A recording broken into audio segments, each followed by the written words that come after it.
We've got to get more on this healthcare debate. We get the view from both sides of the aisle here on Fox Business.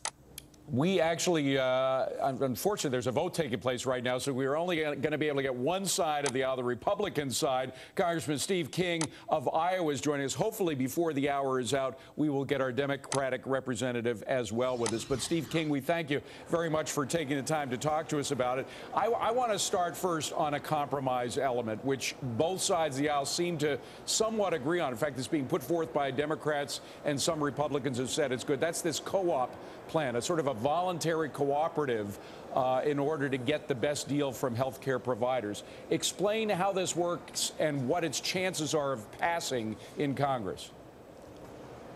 I haven't had an opportunity to evaluate the proposal of a voluntary co-op, but I will just submit that into that philosophy needs to fit the philosophy of the president that they want to set up a competing insurance policy that will compete with the 1,300 and some private health insurance programs, companies that we have in America.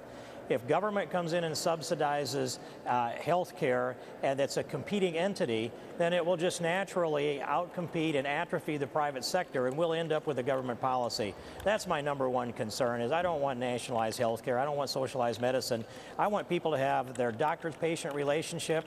I want to be able to reduce the litigation costs and increase the medical malpractice premiums across America, and keep those relationships doctor-patient and be able to have competition. When we've shown competition, it's helped keep prices down. Okay, so let's flip it then to something that I'm sure you've been looking at as well, Representative, and that would be the insurance companies. There's a lot of concern on behalf of their people that this might edge them out somehow and that it would only be available for the wealthy. Let's dispel what we don't know. Let's put in what we do know about that. Well, I think that, as I said, when the federal government sets up a competing operation, for example, Medicare, the only thing that you have beyond Medicare is supplemental insurance because the government has taken over the field. And then they push their costs down onto the private payers. So we have a circumstance in America where, let's just say if you go into a gas station, it doesn't matter if you're a doctor or a lawyer or if you're on welfare, you're going to pay the same amount for a gallon of gas. But in the healthcare industry, it's different. The charges have been shifted over to the private payers.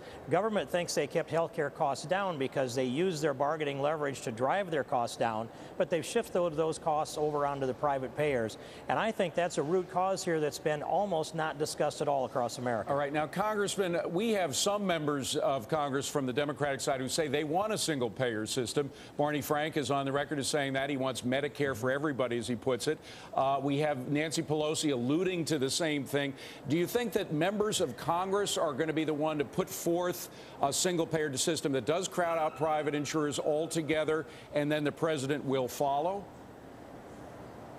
Well, I believe the president is for single payer, too. He just hasn't been as open about it as some of the members of Congress like Barney Frank or Nancy Pelosi. I believe that is their end goal. So I would pose this question, and I think they'll get there if we don't stand in the way. But what are we trying to fix? One thing is our health care is too costly, and yet the president said yesterday he'd refused to address the issue of the high costs of litigation. And then the other thing we're trying to fix is around 44 million Americans that are uninsured. If you take out illegal aliens from that list, and if you take out those who are just temporarily uninsured, the chronically uninsured in America number about 4%, or 10.1%, or excuse me, 10.1 million chronically uninsured.